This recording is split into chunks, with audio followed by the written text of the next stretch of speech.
Maura na lang. Eme. Hi guys! Diba tayo Ikaw mag-intro. What's up mga compadre? This is Denise, and for today's video, we will discuss one Benguet song na entitled Italak Con Puso.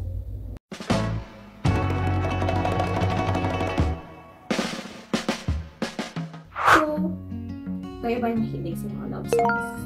Kaya nga, cozy yung vibes natin kasi ang Italak Con Puso is ay kanta-naing song that is naghahayag ng pagmamahal or pag-ibig sa minamahal or love.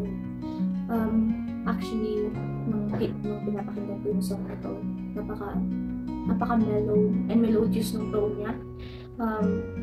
Siya ay kinanta actually, originally ni Margaret Lucano. Yes, kaganahe siya.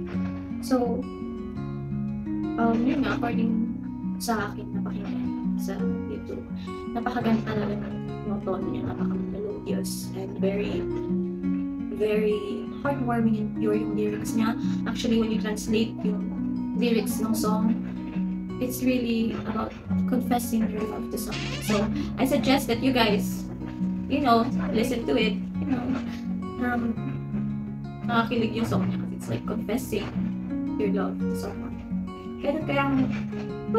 So, anyways, ito try namin i-cover yung song na to, Italak Con Puso, and the other video, so don't forget to abangan yung mga next videos namin. So, ayun mga compadre, now I guess sana may natutunan kayo about this song and ma-introduce ko yung song sa inyo. So, watch out for another video. Don't forget to like, share, and subscribe to Kaladyo Getaways. Thank you. Bye.